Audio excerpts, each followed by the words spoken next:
അടുത്ത ദിവസം മരിച്ചുപോയ തങ്ങൾ മരിച്ചപ്പോഴേക്ക് രാവിലെ ഖബറിന്റെ ഒരു രൂപം, വൈകുന്നേരമായപ്പോൾ മാറി, പിറ്റേന്നായപ്പോഴേക്ക് മോഡൽ മാറി, മൂന്നാം ദിവസമായപ്പോഴേക്ക് മോഡൽ മാറി.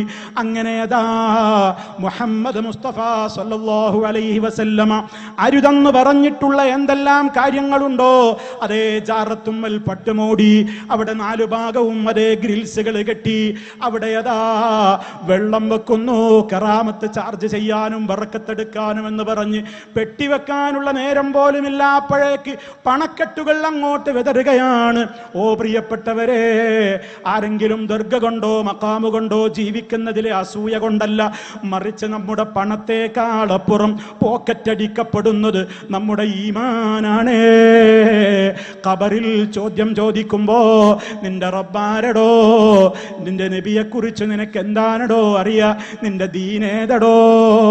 ആ ചോദ്യത്തിന്റെ മുമ്പിൽ മുഹമ്മദ് മുസ്തഫ സല്ലല്ലാഹു അലൈഹി വസല്ലമയുടെ വഫാത്തിന്റെ നേരത്ത് നൽകിയ അന്തിമമായ വസിയത്തിനെ പോലും കാറ്റിൽ പറത്തിക്കൊണ്ട് ജാറം നിർമ്മിച്ച് ഭൂമിയിൽ നിന്ന് ഒരു ചാണിലപ്പുറവും കെട്ടിപ്പടുത്ത് അതേ കുമ്മായമിട്ട് അതിന്മേൽ താബൂത്ത് വെച്ച് പെട്ടിവെച്ച് അതിന്മേൽ പിന്നെ പട്ടുമൂടി, അവിടെ പിന്നെ അങ്ങനെ ദർഗയും പൂമാലകളും പടവേറും നേർച്ചകളും ഒക്കെ ചാർത്തിയിട്ട് 4 ഭാഗം ഇരുന്നു കൊണ്ട് പിന്നെ അയാളെ കുറിച്ച് ഇല്ലാത്ത പലതും പറഞ്ഞ് അയാളെ വിളിച്ചു തേടുവാനുള്ള ആഹ്വാനങ്ങളിലേക്ക് ജനമെത്തുന്ന രൂപം കണ്ടില്ലേ?